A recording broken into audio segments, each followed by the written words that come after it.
Hey so hello students, welcome back to the college studies Delhi University. आज हम पढ़ने वाले हैं आपका हिंदी बी जो सब्जेक्ट होने वाला है। ठीक है, ये हिंदी बी हम सेम 3 के लिए पढ़ रहे हैं। ओके, तो सेम 3 के लिए सब्जेक्ट है यूनिट 1 और यूनिट 2। दो यूनिट हैं इसमें, हम दोनों यूनिट आज ही इस वन शॉट लेक्चर में कवर अप कर लेंगे। ठीक है, तो सबसे पहले यूनिट 1 की बात करते हैं, रचनात्मक लेखन का स्वरूप। रचनात्मक लेखन जो है हमारा, उसका स्वरूप क्या है। रचनात्मक लेखन से क्या आ रहा है कि हम कोई रचना कर रहे हैं। ठीक है, तो रचनात्मक लेखन का अर्थ और महत्व जानते हैं सबसे पहले। ओके, तो रचनात्मक लेखन का अर्थ जो होता है वो होता है इंग्लिश में क्रिएटिव राइटिंग। वह है साहित्यिक प्रक्रिया है। ठीक है, ये एक साहित्यिक प्रक्रिया है जहाँ की हम अपनी भावनाएं, अपने अनुभव, जो भी पास्ट एक्सपीरियंस है, कोई भी कल्पना है, या फिर कोई भी विचार है, हमारी इमेजिनेशन या फिर हमारे थॉट्स जो है, को केवल सूचना देने का उद्देश्य से नहीं, बल्कि कलात्मक, संवेदनशील और प्रभावशाली रूप में शब्दों के माध्यम से प्रस्तुत करते हैं। कि हम सिर्फ इन्हीं चीज़ों तक लिमिटेड नहीं है, अपनी भावना, अनुभव, एक्सपीरियंस, विचार, थॉट्स, इनके तक ही सीमित नहीं है, बल्कि हम कुछ कला दिखाएंगे, कुछ संवेदनशील और प्रभावशाली रूप में शब्दों के माध्यम से प्रस्तुत करेंगे कोई भी चीज़। ठीक है, जैसे कि कविता होती है या फिर हमने शायरी लिखी, पोइट्री लिखी, तो हम वहाँ किसी चीज़ की रचना कर रहे हैं अपने शब्दों के माध्यम से। ठीक है, तो हम वहीं तक सीमित नहीं है जो पिछली चीज़ें। इसमें भाव, शैली, भाषा और कल्पना का विशेष महत्व होता है। ठीक है, तो भाव क्या है, उसकी शैली क्या है, किस भाषा में बात हो रही है, और क्या कल्पना के साथ उस चीज़ की रचना की गई है। ठीक है, तो उस चीज़ के लिए इसमें विशेष महत्व होता है। इस प्रकार के लेखन में लेखक को उद्देश्य पाठक को सोचने, महसूस करने और कल्पना करने को प्रेरित करना होता है। ओके, जैसे कि कविता, कहानी, उपन्यास, नाटक, आत्मकथा, बायोपिक जैसे कि, ठीक है, ये सब आ जाते हैं रचनात्मक लेखन के प्रमुख रूप हैं। ओके, सरल भाषा में अगर इसे कहें तो हृदय से निकलकर हृदय तक अपनी बात को पहुंचाना, उस लेखन को पहुंचाना, उस वही रचनात्मक लेखन कहलाता है। ओके, देन आता है रचनात्मक लेखन की योग्यता, कि क्या क्या इसमें योग्यता होती है। ओके, यह सामान्य धारणा है कि रचनात्मक लेखन के केवल कुछ विशेष लोगों की देवीय प्रतिभा होती है। ठीक है, कि कुछ विशेष लोगों के पास ही ऐसी होती है कि वो रचनात्मक लेखन कर सके, कुछ अच्छी रचना कर सके। लेकिन ये बात ना पूरी तरह से सत्य नहीं है। लेकिन रचनात्मक लेखन क्या करता है, जन्मजात गुण से अधिक अभ्यास का परिणाम होता है। ऐसा नहीं है कि कुछ ही लोगों के पास दिव्य शक्ति है, भाई दिव्य प्रतिभा है, ऐसा नहीं है। लेकिन जन्मजात गुण है, लेकिन अभ्यास करते रहें तो उसके परिणाम भी अच्छे होंगे। ओके, निरंतर लेखन, पाठन, निरीक्षण और आत्म अनुशासन, हम लगातार लिखते रहेंगे, पढ़ते रहेंगे और अपने आप को उस चीज़ के अकॉर्डिंग ढालते रहेंगे, तो हम आत्म अनुशासन मतलब कि सेल्फ डिसिप्लिन से विकसित कर सकते हैं इस चीज़ को, रचनात्मक लेखन को अपने अंदर। कोई भी इंसान, कोई भी लेखक। ओके, भाषा का ज्ञान, कल्पना शक्ति और अनुभव से निखरता है। ओके, तो भाषा ज्ञान, कल्पना शक्ति और अनुभव से ये चीज़ हमारा निखर जाती है। ठीक है, जो भी हमारे एरर्स वगैरह होंगे वो चीज़ निकल जाएंगे। लाइक कि इंग्लिश सीखते हैं, पढ़ो, लिखो, बोलो, इंग्लिश मूवीज़ देखो। ठीक है, वैसे वैसे फ्लुएंसी आ जाती है, तो सेम चीज़ ही यहीं पे अप्लाई हो रही है। ठीक है, अर्थात कोई भी व्यक्ति लगन, अभ्यास और सही मार्गदर्शन से एक अच्छा रचनात्मक लेखक बन सकता है। ओके, ये क्वेश्चन आ सकता है कि अच्छा रचनात्मक लेखन किस प्रकार बन सकते हैं, या क्या, या फिर जन्म गुण होता है या दिव्य प्रतिभा इसमें लोगों के पास होती है, क्या वही बन सकते हैं, तो उस चीज़ को एलाबोरेट करने को आ सकता है। ओके, देन रचनात्मक लेखन का महत्व।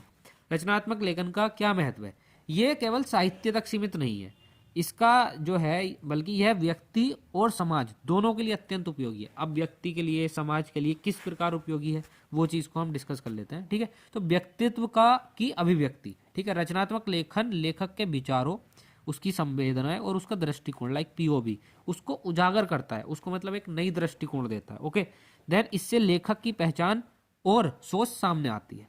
ठीक है, अब अगला आ जाता है भावनात्मक विकास। इसमें जो है लेखन जो है वो मनुष्य की भावनाओं को समझने और व्यक्त करने की क्षमता को बढ़ा देता है, कि भावनाओं को ना एक बढ़ा रहा है, उसको ऐसा पुश दे रहा है एक तरीके से। ठीक है, अगर आप समझ पा रहे हो तो, जिससे मानसिक संतुलन और संवेदनशीलता विकसित हो जाती है एक मनुष्य या कोई भी लेखक है उसके अंदर।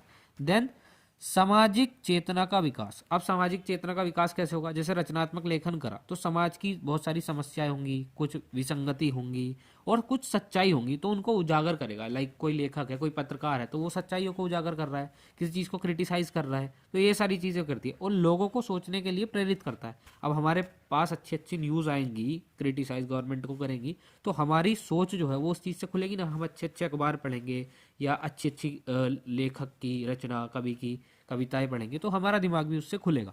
देन नई दृष्टि और कल्पना का निर्माण। अब नई दृष्टि का निर्माण कैसे होता है? यह समाज को नई सोच देता है, नए मूल्य और भविष्य की दिशा प्रदान करता है, कि आज की चीजें बता के क्रिटिसाइज करके तो भविष्य की दिशा एक प्रदान करता है। कई बार साहित्य समाज में परिवर्तन का माध्यम बन जाता है। अगर आपको पता हो तो इंडिपेंडेंस के टाइम पे, आज़ादी के टाइम पे बहुत सारे ऐसे कवि आए और साहित्य ने, मतलब लोगों ने साहित्य को पढ़ा, चीज़ें समझी, और तब आज़ादी के लिए भी उस टाइम पे काफ़ी स्लोगन्स बने या बहुत सारी चीज़ें, तो ऐसे रचनात्मक चीज़ें बनी, संगीत बने, उनसे लोग प्रेरित हुए। ओके, तो ये लोगों में, समाज में परिवर्तन भी करता है। देन भाषा और संस्कृति का संरक्षण। अब भाषा और संस्कृति का संरक्षण कैसे करता है? कि भाषा की और हमारी जो संस्कृति है उसकी रक्षा कैसे करता है? जैसे हमारी भाषा है वो लिखी है, हमारे ग्रंथ है, भाषा है या कोई भी लेखन है वो रखा हुआ है, तो भाषा को समृद्ध करता है और सांस्कृतिक विरासत जो है उसे अगली पीढ़ी तक पहुंचा देता है। ठीक है, अगला आ जाता है रचनात्मक लेखन के विविध रूप। अब रचनात्मक लेखन के क्या क्या रूप है? तो सबसे पहला रूप इसमें आ जाता है मौखिक और लिखित रूप। मौखिक क्या, जिससे हम बोलते हैं, और लिखित के जो हम लिखते हैं। ठीक है, तो मौखिक रूप में क्या है? लिपि के आविष्कार से पहले साहित्य का अस्तित्व मौखिक परंपरा में था। ठीक है, जैसे हम बोलते थे, सारी चीजें जो साहित्य था वो मौखिक परंपरा में ही था, लिखित नहीं था। तो लोग वहाँ कहानियां, गीत, लोक कथाएं, दोहे, ये सब बोलकर, ये सुनाकर पीढ़ी दर पीढ़ी आगे बढ़ाते थे। जैसे लोक गीत होता था, लोक कथाएं होती थी, भजन कीर्तन करते थे लोग, राम कथा, महाभारत की कथाएं हैं, ये सब लोग सुनाते थे। ओके, तो ये लिखित में नहीं था, ये सुनाते थे, ऐसे पीढ़ी दर पीढ़ी आगे बढ़ती जाती थी। लिखित रचनात्मक लेखन। लिखित रचनात्मक लेखन में क्या होता है कि इसमें ना हम लिखित रूप में अपने साहित्य को लिखकर ऐसे रख लेते हैं और उसको सुरक्षित किया जाने लगता है। ठीक है, तो ऐसे ही हम लिखित रूप में रखने लगे, जो भी हम चीज़ें बोलते थे, कविताएं वगैरह ये सारी थी। ठीक है, पुस्तकें बनी, पांडुलिपियाँ, समाचार पत्र, आधुनिक साहित्य, इस सब का विकास हुआ और इन सबको हम ऐसे अधिक से अधिक प्रचलित होने लगा ये लिखित रूप। ठीक है, और विश्वसनीय भी होता है क्योंकि इससे हम पुष्टि कर सकते हैं। जैसे अब अगर आप किसी से प्रॉमिस लो, किसी से वादा करो, तो आप उसको बोलते हैं ना कि मेरे को लिखित में दे दे, मेरे को स्टैम्प पेपर पर लिख के दे दे, लिखित में दे दे, क्योंकि उसकी क्या है? वैलिडिटी है। ठीक है, उसकी पुष्टि की जा सकती है बाद में। पुष्टि लिख लेना, मैं थोड़ा यहाँ पे राइटिंग नहीं हो पाई। इसमें फिर अगला आता है गद्य और पद्य। पद्य क्या है? काव्य रूप होता है जिसमें राग, छंद, संगीत वगैरह, जैसे दोहे होते हैं ना, दोहे 3 लाइन के, 4 लाइन के, और कुछ छंद होते हैं 5-7 लाइन के, तो उन सब में चीज़ें होती हैं, जैसे कविता, गीत, दोहा, छंद, ये सारी चीज़ें होती हैं, तो इसे हम पद्य रूप में कहते हैं। और काव्य रूप होता है ये किसी भी चीज़ का लेखन का। इसका उद्देश्य भावों को लयबद्ध रूप में व्यक्त करना होता है, एक लय बना के। जैसे कि आपको पता है ना, राइमिंग की जाती है, कि राइम हो जाती है, रागनी वगैरह या फिर शायरी वगैरह। ठीक है, जिससे उन्हें याद रखना आसान हो जाता है। आ जाता है इसमें गद्य रूप। गद्य रूप में क्या होता है कि तार्किक चेतना होती है, कि क्रिटिसाइज कर दिया किसी चीज़ को, लंबा चीज़ें उसके बारे में लिखी, विश्लेषण कर लिया। ठीक है, इन डेप्थ में उसे सोचा, एनालाइज करा, ये यथार्थ बोध करा। उसके कारण गद्य का तीव्र विकास हुआ। जैसे कि कहानी लिखना बहुत लंबी लिखी जाती है ना, ये 4 लाइन की नहीं होती, बहुत लंबी होती कहानी। उपन्यास है वो कितने बड़े बड़े होते हैं, नाटक लिखना, निबंध लिखना। ठीक है, तो ये सारी चीज़ें इसमें आती हैं। यह जीवन की जटिलताओं को विस्तार और स्पष्टता के साथ व्यक्त करता है। ठीक है, अगर ये सारी चीज़ें आए तो आप आंसर में ऐसे लिख देना, ये PDF आपको मिल जाएगा मात्र कितने रुपए में? 20 रुपये में।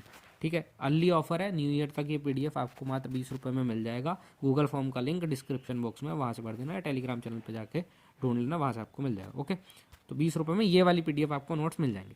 देन कथात्मक और कथेतर। कथात्मक क्या होता है? कथात्मक विधाएं जो होती हैं वो ये है कि कथा है, जैसे कि रचना है, कोई भी कथा है, पात्र है, कोई घटनाक्रम है, कोई घटना घट गई, उसके बारे में घटनाक्रम से उसे चीज़ें बताई कि पहले ये हुआ, देन फिर ये हुआ, फिर 11:45 पे ये हुआ, फिर शाम को 5 बजे ये हुआ, तो ऐसे घटना बताई गई। या कोई संवाद है किसी के बीच में, वे कथात्मक कहलाती है। ठीक है, और उनमें जैसे कहानी आ गया, उपन्यास आ गया, कोई नाटक आ गया, नाटक में सीक्वेंस में होता है ना सब कुछ।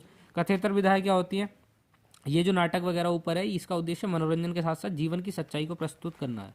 ठीक है, एंटरटेनमेंट है but inspired by the true life. Okay, then इसमें आता है कथेतर विधाय। कथेतर विधाय में क्या होता है कि इसमें कथा ही नहीं होती बल्कि विचार होते हैं, विश्लेषण होता है, एनालाइज कर लेना उसको, और तथ्य जो कि फैक्ट होते हैं, उन चीज़ को प्रधानता दी जाती है। जैसे निबंध लिखना हो गया, किसी चीज़ की आलोचना करनी है, क्रिटिसिज्म करना है, किसी की जीवनी लिखनी है, बायोपिक लिखनी है। ठीक है, ऑटोबायोग्राफी।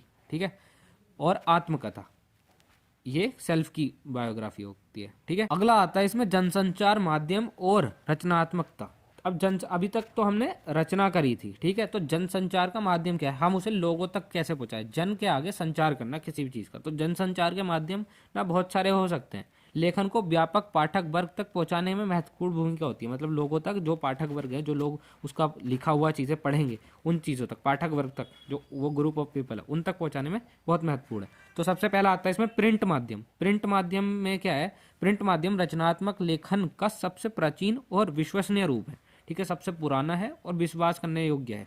जैसे समाचार पत्र हम पढ़ते हैं तो वो प्रिंट होके आता है, पत्रिकाएं आती हैं, मैगजीन वगैरह, पुस्तकें जो हम किताबें वगैरह, ठीक है, तो वो सब ही आता है। इसमें इनके माध्यम से कहानियां, कविताएं, लेख और संपादकीय प्रकाशित होते हैं। ठीक है, यह माध्यम गंभीर और स्थायी पाठकों के लिए प्रभावी होता है। दूसरा आता है इलेक्ट्रॉनिक माध्यम, जो अभी आप देख रहे हैं, मतलब पीडीएफ आपको मिलेगी, तो वो इलेक्ट्रॉनिक माध्यम है एक तरीके से। या हम इसके हिसाब से बात करें तो रेडियो में जैसे आवाज़ आती है ना, संवाद होता है, दो लोगों में आपसी बातचीत हो रही है, ध्वनि के माध्यम से हम रचनात्मक प्रस्तुत जो होती है उस चीज़ को सुनते हैं। इसमें नाटक हो सकता है, कहानी का पार्ट हो सकता है, कोई भी कविताएं सुन रहे हैं आप, या रेडियो में बातचीत चल रही है। ठीक है, इसमें फिर अगला आ जाता है टेलीविज़न। टेलीविज़न भी इसी का पार्ट है, इलेक्ट्रॉनिक्स माध्यम का। टीवी के में हम जैसे कि, और रेडियो में तो आवाज़ आ रही थी, इसके साथ साथ हम दृश्य भी देख लेते हैं, तो दृश्य का प्रभाव भी जुड़ जाता है। जैसे धारावाहिक देखना, वार्ता चित्र देखना, टॉक शो देखना कोई, या फिर साहित्य की कार्यक्रम है, कोई साहित्य का कार्यक्रम है, वो सब देखना। यह माध्यम तुरंत और व्यापक प्रभाव डालता है। आप चीज़ें देख भी रहो और सुन भी रहो, तो ये ज़्यादा इफेक्टिव होगा। देन अगला आ जाता है न्यू इलेक्ट्रॉनिक माध्यम। इसमें इंटरनेट और मोबाइल ने संचार जो जो सारी चीज़ें हैं ना, वो सारी आती है। तो इसने दुनिया में क्रांति ला दी है, बिल्कुल ही बदलाव ला दिया है। लाइक सोशल मीडिया है, ब्लॉग है, वीलॉग नहीं, अब वीडियो लॉग नहीं, वीलॉग, ठीक है, जो लिखने वाला होता है, ओके, उसकी बात चल रही है। ई पत्रिकाएं हैं, ई पत्रिकाएं मतलब कि बोल दो कि जैसे आप हिंदुस्तान टाइम्स, द हिंदू, इनके आप ई न्यूज़पेपर अपने फ़ोन में ही देख सकते हो। ठीक है, वो सारी चीज़ें पीडीएफ फॉर्मेट में। यूट्यूब, पॉडकास्ट, ये सारी चीज़ें, यूट्यूब चैनल जैसे कि आप अभी यहाँ पे पढ़ रहे हो। पॉडकास्ट आप लोग सुनते होंगे, किस किस का इंटरेस्ट है पॉडकास्ट में, वो कमेंट करके बताना। आज दुनिया का एक ग्लोबल विलेज बन चुकी है। एक क्वेश्चन बन के आ सकता है कि इलेक्ट्रॉनिक माध्यम या न्यू इलेक्ट्रॉनिक माध्यम दुनिया का ग्लोबल विलेज कैसे बन चुकी है। तो आपको ये सारी बतानी है, पुरानी चीज़ें बतानी है, देन नई चीज़ें बतानी है, क्रांति कैसे आ गई है। बाकी आप बता सकते हैं सोशल मीडिया पे क्या क्या चीज़ें हो सकती हैं, ई पत्रिकाएँ का क्या क्या बेनिफिट है, यूट्यूब और पॉडकास्ट आपके लिए कैसे सहायक बन रहा है आपकी पढ़ाई में, आपको चीज़ें सीखने में, मनोरंजन में, सारी चीज़ें। जहाँ हर व्यक्ति लेखक, पाठक और संचारक तीनों हो सकता है। ठीक है, तो यहाँ लेखन भी हो सकता है, वो पढ़ भी सकता है, और वो संचार भी कर रहा है, चीज़ों को फैला भी रहा है। तो रचनात्मकता अब सीमाओं से मुक्त हो गई है। क्वेश्चन ये भी बन सकता है कि रचनात्मकता सीमाओं से कैसे मुक्त हो गई, तो आप ये सारी चीज़ें यहाँ पे डाल सकते हो। ओके, तो इसी के साथ आपका यूनिट 1 जो है, एक यूनिट हमने कंप्लीट कर लिया। अब आती है हमारी यूनिट 2। तो यूनिट 2 में क्या दिया हुआ है? विविध माध्यमों के लिए रचनात्मक लेखन। अभी तक हमने रचनात्मक लेखन के, ये जनसंचार के माध्यम देखे थे कि किन माध्यम से करते हैं, बट अब हमें विविध माध्यम जो हैं उनके लिए रचनात्मक लेखन जो हम करते हैं, जो रचनात्मक लेखन हम कर सकते हैं, उसके बारे में हमें पढ़ना है। तो प्रिंट माध्यम रचनात्मक लेखन का सबसे परंपरागत और विश्वसनीय और स्थायी माध्यम माना जाता है। ठीक है, इसमें समाचार पत्र, पत्रिकाएं, पुस्तकें शामिल होती है, सब हमने देख लिया ऊपर अभी। तो इसमें हम ना लेखन के लिए, प्रिंट माध्यम के लिए लेखन में भाषा की स्पष्टता, उसके तथ्य जो फैक्ट हैं, और रचनात्मक प्रस्तुति का विशेष ध्यान रखा जाता है। जैसे कि प्रिंट माध्यम के प्रमुख रचनात्मक रूपों में साक्षात्कार और यात्रा का अनुभव लेखन आता है। तो ठीक है, इन्हें हमें महत्वपूर्ण स्थान दिया है, तो हमें एक एक करके इसको देख लेते हैं। तो सबसे पहला साक्षात्कार। साक्षात्कार बोले तो इंटरव्यू। तो साक्षात्कार आपने देखे होंगे बहुत सारे इंटरव्यू टीवी पे, लाइक पॉडकास्ट टाइप, या किसी का इंटरव्यू ले रहे हैं, तो उसमें क्या होता है? साक्षात्कार वह प्रक्रिया है जिसमें किसी विशिष्ट व्यक्ति से प्रश्नोत्तर के माध्यम से उसके विचार, उसका क्या अनुभव है, उसकी उपलब्धियां क्या है, क्या क्या उसने लाइफ में अचीव किया है, और दृष्टिकोण की जानकारी प्राप्त की जाती है। ठीक है, हमने कोई भी, मान लो हमने मोदी जी को बैठा लिया, कोई विशिष्ट व्यक्ति है या किसी भी फील्ड में कोई प्रो आदमी है, हमने उसको बैठा लिया, उससे हम प्रश्न उत्तर कर रहे हैं, हमने उससे एक प्रश्न पूछा, उसने हमें उसका उत्तर दिया, तो हम उससे उसके क्या विचार, उसके क्या एक्सपीरियंस है पास्ट के, क्या उसके अचीवमेंट्स हैं, और क्या उसकी थिंकिंग है, कि उसका ओपिनियन क्या है, वो सारा दृष्टिकोण की जानकारी प्राप्त करते हैं। ठीक है, यह जानकारी बाद में लेख के रूप में पाठकों के लिए प्रस्तुत की जाती है। ठीक है, अब हमने वो चीज़ समझी, तो हम यहाँ प्रिंट माध्यम के लिए समझ रहे हैं, आप इमेजिन कर पा रहे होंगे यूट्यूब पे या फिर टीवी पे, बट अभी हम प्रिंट माध्यम के लिए कह रहे हैं, तो हम उसे पाठकों के लिए उपलब्ध करा देते हैं। वो सारी चीज़ें आंसर की तरीके से दे दी जाती है। ओके, इसका मुख्य उद्देश्य क्या होता है? व्यक्ति के व्यक्तित्व को उजागर करना कि क्या उसका व्यक्तित्व है, क्या उसकी पर्सनैलिटी है, उसके विचार और अनुभवों को समाज तक पहुंचाना।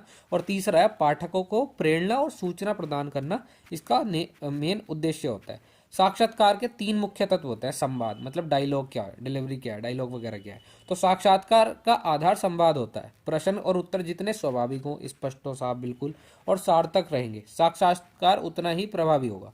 और पात्र का व्यक्तित्व क्या है, उसकी क्या पर्सनैलिटी है, ठीक है। तो साक्षात्कार में जिस व्यक्ति से बातचीत की जाती है उसके स्वभाव, उसकी सोच, उसका व्यवहार, उसका जीवन मूल्य से उभरना आवश्यक होता है, ठीक है। जीवन मूल्य को उभारना आवश्यक होता है कि हम सारी चीज़ें निकाल रहे हैं, उसकी उगलवा रहे हैं उससे, जिससे पाठक उस व्यक्ति को समझ सके, ठीक है, हमें क्लैरिटी हो उसके बारे में।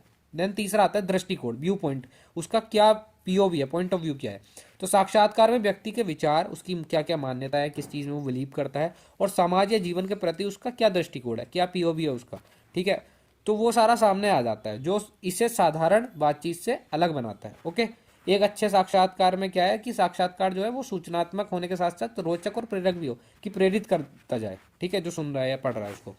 यात्रा अनुभव लेखन, अनुभव लेखन क्या है, आपने अपना एक्सपीरियंस लिखा, ठीक है, आपने अपना एक्सपीरियंस जो है वो लिख दिया, बट किस चीज़ का, यात्रा का, ठीक है। आप कहीं ट्रैवल करने गए, मान लो आप मनाली गए थे, आप देहरादून गए थे, आप कहीं उत्तराखंड गए थे, या आप कहीं भी गए और आपने अपने बारे में लिख दिया, मान लो कुतुब मीनार घूमने गए तो आपने वो यात्रा करी, उसका अनुभव लिखा। तो यात्रा अनुभव लेखन जो है वो वह रचनात्मक लेखन है जिसमें लेखक जो है अपनी यात्रा अनुभवों को इस प्रकार प्रस्तुत करता है कि पाठक स्वयं को उस स्थान पर उपस्थित महसूस करने लगे। कि मान लो आप मुझे अपनी कहानी बता रहे हो या आप लिख रहे हो, तो मैं उसको जब पढ़ूंगा ना लाइन बाय लाइन, तो मैं बस, अगर आपने उत्तराखंड की वादियों की बात कर दी तो मैं उत्तराखंड की वादियों में ही अपने आप को महसूस करने लगूँ पढ़ के। तो वो एक अच्छा लेखन होता है, और वो लेखक जो अच्छा लेखक होगा वो अच्छे से लिख देगा सारी चीज़ें। मुख्य विशेषताएं क्या होती है कि हमें यात्रा का स्थान, कहाँ गए, क्या उसका वातावरण था, दृष्टि चित्रण कैसा था, कि हरियाली थी, हरा भरा था सब, या दिल्ली के बारे में बात करोगे तो पॉल्यूशन है भाई तगड़ा, ये ऐसे करके बता सकते हो। ओके। स्थानीय संस्कृति क्या है, रहन सहन क्या है, और लोगों का वर्णन कि वहाँ के लोग कैसे हैं, ठीक है। लेखक के व्यक्तिगत अनुभव और भावनाएं, ये सब हमें बताना होता है। आवश्यक योग्यताएं क्या हैं, सूक्ष्म पर्यवेक्षण क्षमता, मतलब कि हम लेखक जो है ना वो छोटी छोटी बातों पर ध्यान देगा वहाँ के, जैसे कि प्रकृति क्या है, लोगों की आदतें क्या हैं, उनका खाना पीना कैसा है, उनके सामाजिक व्यवहार कैसा है, लोगों के साथ वो सोशली कैसे इंटरेक्ट करते हैं।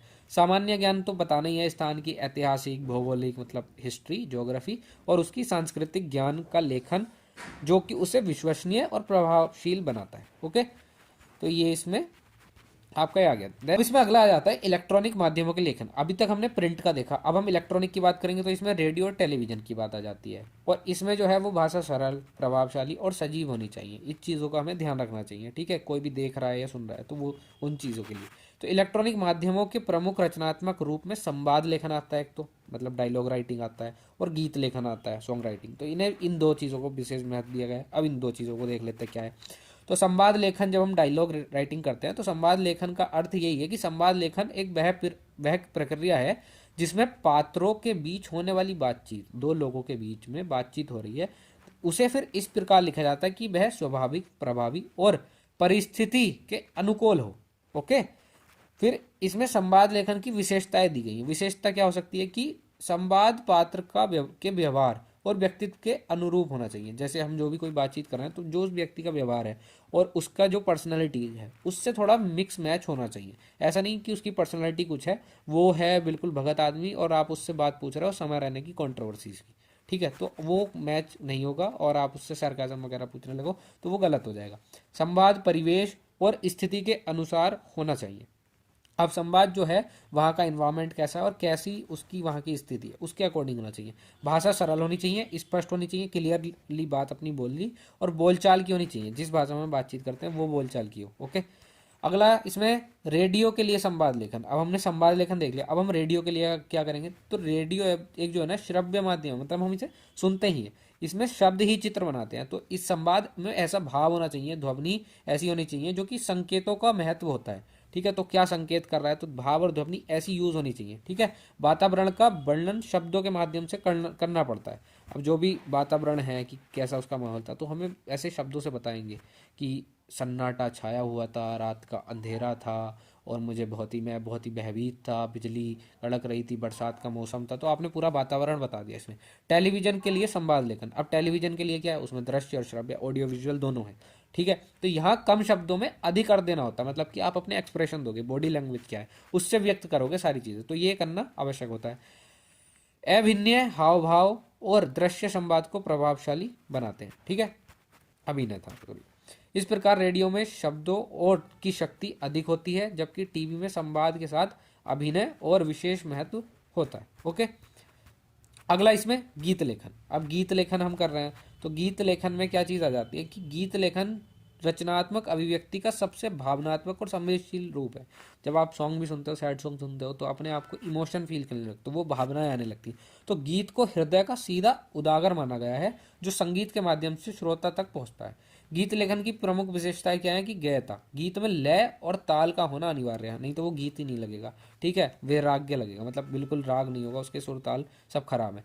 कल्पना, भावनाओं को सुंदर और प्रभावशाली रूप में प्रस्तुत किया जाता है, ठीक है। क्या कल्पना होनी चाहिए कि जो भी भावना है उसको बहुत ही सुंदर और बहुत ही ऐसा प्रभावशाली कि दूसरे इंसान पे अपना प्रभाव डाले, ऐसा हो। और भाषा उसकी सरल हो, मधुर तो हो, और स्मरणीय हो, कि उसे स्मरण किया जा सके उसका, ठीक है, उसे फील किया जा सके। मतलब गीत की संरचना कैसे होती है, ये ना दो भागों में होती है। एक मुखड़ा, जैसे आपने गाना सुना होगा, कोई भी गाना है तो वो एक लाइन से शुरू होता है मेन चीज़, ठीक है। फिर उसमें एक पूरा वर्स आता है, ठीक है, रैप आ गई कुछ भी, देन वो सेम लाइन, ये जो पहली लाइन थी ना, ये 2 बार रिपीट होगी, बार बार, ठीक है। फिर कुछ लाइन आएंगी, फिर से रिपीट होगी, तो वो पार्ट जो होता है वो मुखड़ा, गीत का मुख्य भाव जो बार बार दोहराया जाता है।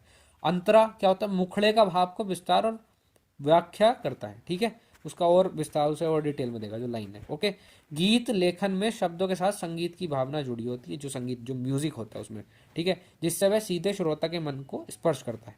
ओके, देन अगला आ जाता है विज्ञापन लेखन। अब विज्ञापन हमें ना एडवर्टाइजमेंट होता है कि हम किसी भी चीज़ के लिए, ब्रांड है, कोई भी सर्विस है, सेवा विचार या ब्रांड, उस चीज़ के बारे में उसका ना ब्रांडिंग कर रहे हैं और एडवर्टाइज कर रहे हैं, उसे ऐड दे रहे हैं, ठीक है। तो ये लोगों को का ध्यान आकर्षित करने के लिए होता है, और विज्ञापन का उद्देश्य केवल जानकारी देना नहीं, बल्कि उपभोक्ता के मन में उस उत्पादन के प्रति रुचि और विश्वास भी उत्पन्न करना होता है, ठीक है। सरल शब्दों में लिख रखा, वो आप पढ़ लेना नोट्स से। 20 रुपये में आप नोट परचेस कर सकते हो, लिंक है गूगल ड्राइव में, कहाँ, डिस्क्रिप्शन बॉक्स में। ओके, तो वहाँ से आप इसको नोट्स को 20 रुपये में परचेस कर लेना। विज्ञापन का उद्देश्य क्या होता है, विज्ञापन लेखन के प्रमुख उद्देश्य निम्नलिखित हैं। अब इसका उद्देश्य क्या है, उत्पाद सॉरी उत्पाद या सेवा की सूचना देना। अब कोई भी हमने चीज़ प्रोडक्ट बनाया तो उसकी सूचना देना है, जो भी उपभोक्ता है, जो भी कस्टमर है, उनको ये बताना है कि जो हमारा प्रोडक्ट है वो क्या है, उसकी क्या विशेषता है, और वह कैसे उपयोगी है, मतलब उनके काम का क्यों है, उन्हें ये बताना है। क्रय इच्छा को उत्पन्न करना, कि मतलब उन्हें खरीदना नहीं था, बट वो पढ़ के ऐसा लगे कि हाँ मेरे को इस चीज़ की जरूरत है।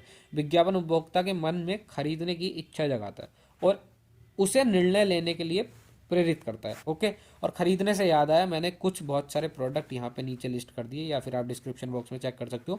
बहुत सारे मैंने आपके लिए अच्छे अच्छे छाट के प्रोडक्ट लिस्ट करें, अगर आपको खरीदना हो तो वहाँ से आप प्रोडक्ट खरीद सकते हो अपने विंटर या स्टेशनरी वगैरह से रिलेटेड। ओके, ब्रांड की विश्वसनीयता बनाना, मतलब ब्रांड जो है उसे वो विश्वसनीय है। बार बार और प्रभावशाली विज्ञापनों के माध्यम से ब्रांड की पहचान और भरोसा बनाया जाता है, ठीक है। बिक्री बढ़ाना, मतलब मेन उद्देश्य तो यही है ना कि अपनी बिक्री बढ़ा देना। ओके, अगला, अच्छे विज्ञापन के क्या गुण होने चाहिए, वो आकर्षक हो, कि मतलब लोगों का ध्यान उसकी तरफ खींच सके, उसका शीर्षक हो, शीर्षक होता है एक टाइटल हो, उसकी भाषा या प्रस्तुति के माध्यम से मतलब हम सारी चीज़ें खींच सकते हैं। तो एक टाइटल होना चाहिए, मतलब आपको ऐसे विज्ञापन बनाने को आ सकता है तो आप उसमें एक टाइटल लिखेंगे, फिर उसकी बॉडी लिखेंगे, सारी विशेषता प्रोडक्ट का एक इमेज बना देंगे, देन वहाँ इन्फॉर्मेशन लिखेंगे कि मात्र कितने, हमारे नोट्स मात्र 20 रुपये में, और यहाँ आप लिख दोगे अपना ईमेल, एड्रेस, फ़ोन नंबर और जगह, और इसे डब्बे में बंद कर दोगे अच्छे से, ठीक है। ये आपका विज्ञापन का फॉर्मेट तैयार हो गया। ये मैंने आपको बता दिया, अगर आप विज्ञापन लिखने के लिए आए ना तो आप ये भी बता सकते हो और विज्ञापन बना के भी आ सकते हो।